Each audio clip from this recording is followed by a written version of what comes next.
찬송 400장입니다. 찬송가 400장. 험한 시험 물속에서 나를 건져주시고 노한 풍랑 지나도록 나를 숨겨주소서. 주여 나를 돌보시사 고이 품어주시고 험한 풍파 지나도록 나를 숨겨주소서. 권세 능력 무한하사 모든 시험 이기고 풍랑까지 다스리는 주님 앞에 비오니 주여 나를 돌보시사 고이 품어주시고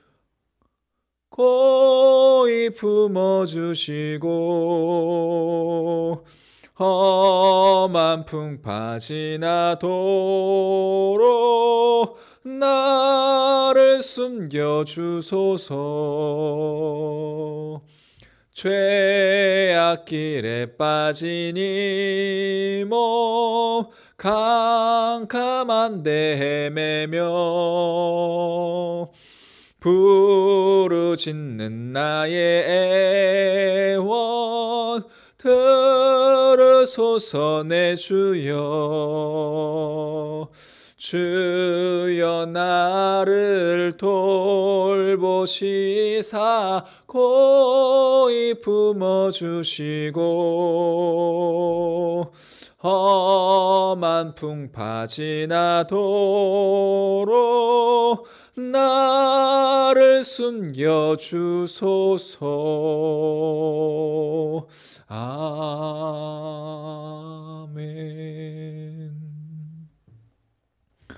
마태복음 18장.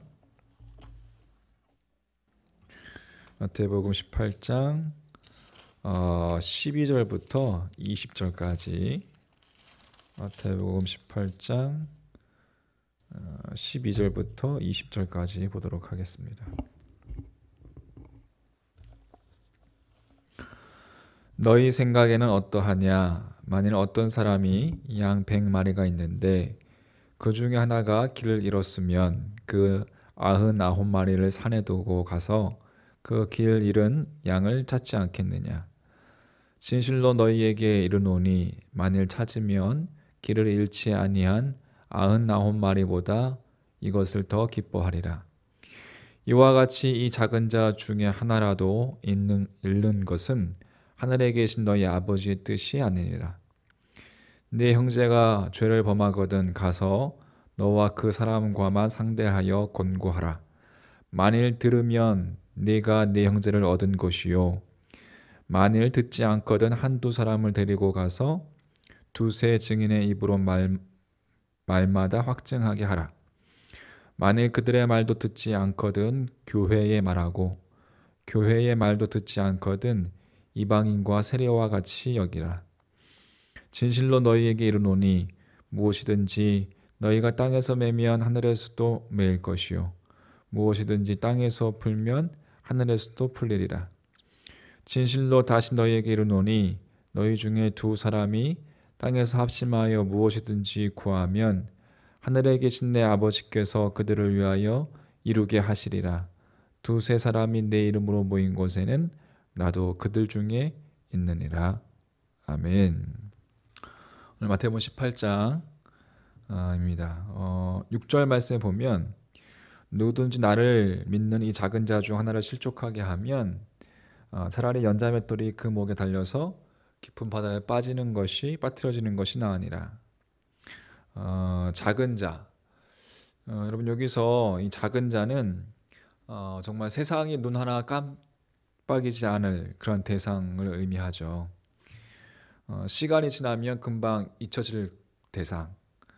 하지만 예수님께서는 그 작은 자 한 사람도 얼마나 중요한 사람들인지 말하고 있는 강력한 표현입니다. 이 같은 관점에서 주님께서 다음에 이야기를 꺼냈습니다. 재미있는 이야기. 만일 어떤 사람이 양 100마리가 있는데 그 중에 하나가 길을 잃었으면 어떻게 하겠느냐라고 물으시는 거예요. 주님은 당연하다는 듯이 이렇게 이어 말씀하십니다. 12절 말씀에 그 99마리를 산에 두고 가서 길 잃는 양을 찾지 않겠느냐. 사실 여러분, 이 같은 태도는 오늘날의 관점에서 볼 때는 당연하지 않습니다. 길 잃은 양 한 마리를 구하고 나서 순간 나머지 99마리가 위험에 노출될 것이 당연하기 때문에 그렇습니다. 그래서 목자는 신중해야 합니다. 그런데 당연한 것처럼 주님께서 말씀하신 거예요. 그렇다면 이 주님의 왜 이 같은 말씀하신 것인가? 그 목자에게 양은 100마리 중에 한 마리가 아니라 그냥 한 마리 자체가 의미 있는 존재였기 때문에 그렇습니다. 마치 여러분, 우리 집에 대가족이어서 식구가 한 30명쯤 되는데 그 중에 한 아이가 실종되었습니다. 이러한 이야기라는 것이죠. 그러므로 한 마리를 구하여 나가는 것이 당연하지 않고 만약에 신중하다면 그게 또 도리어 문제인 것입니다. 더 이상 나와 연결된 의미 있는 존재로 바라보지 않고 나와 관계없는 객체로 바라본다는 의미이기 때문에 그렇습니다. 여러분, 이러한 관점에서 하나님의 뜻과 관계없는 삶을 살고 있음을 말하는 것이죠. 주님께서 하시는 말처럼 말입니다. 14절 말씀이 이와 같이 이 작은 자 중에 하나라도 잃는 것은 하늘에 계신 너희 아버지의 뜻이 아니니라 되어 있습니다. 지금 내가 이 세상 안에 작은 자들을 바라보는 시선은 어떻습니까? 여러분, 어떻다고 생각하십니까? 어떻게 바라보고 계신가요? 우리 주님처럼 한 영혼도 정말 소중하게 귀하게 여길 수 있는 그러한 믿음 되기를 간절히 소망합니다. 두 번째로 15절부터 20절까지 15절 말씀, 내 형제가 죄를 범하거든 가서 너와 그 사람과만 상대하여 권고하라. 공동체 안에 누군가가 죄를 범했을 때에 가끔 그 잘못이 쉽게 퍼지기도 합니다. 혹은 과대 재생산되기도 하죠. 분명한 잘못이기 때문에 그러해도 괜찮을 거라 생각할 수 있지만 주님은 매우 인격적인 접근을 요청하십니다. 너와 그 사람과만 상대하여 권고하라. 그의 문제를 스스로 하나님 앞에 서서 해결하기를 권하기 위한 것임을 우리가 알 수가 있습니다. 스스로 잘못을 인정하고 회개하고 다시 설 수 있도록 주님께서 배려하신 것이죠.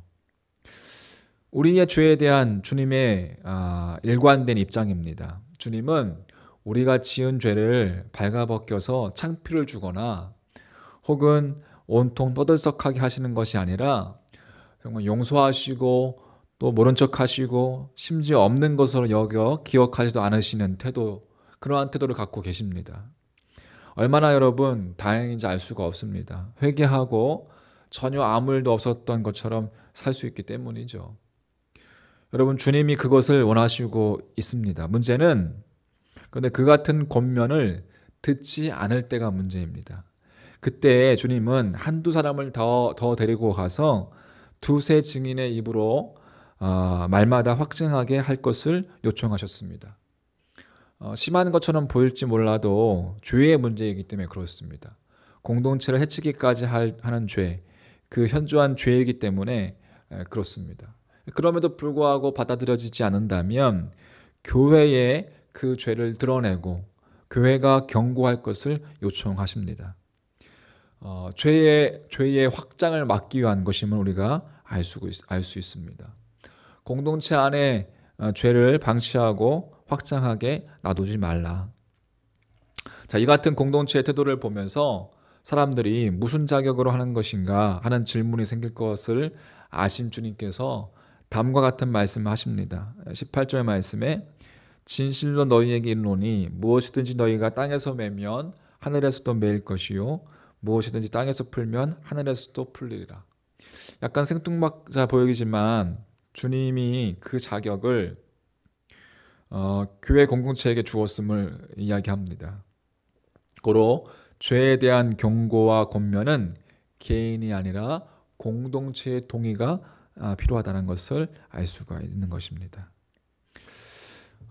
죄에 대해서 주님께서 세심한 배려를 하시는 것을 보면서 우리가 주님의 마음을 깨닫게 됩니다. 기도하겠습니다. 하나님 아버지, 오늘도 새벽을 깨우며 복된 주일을 맞이하게 하심을 감사합니다. 한 영혼을 귀하게 여길 수 있는 아버지 마음 허락해 주시옵시고 또 죄에 대해서 우리가 하나님 멀리하며 회개하며 주님의 마음을 따라 나아갈 수 있는 믿음 될 수 있도록 아버지 인도하여 주시옵소서. 오늘 하루도 승리하는 하루가 될 수 있도록 도우시고 복된 주일 되게 하여 주옵소서. 예수님의 이름으로 기도합니다. 아멘.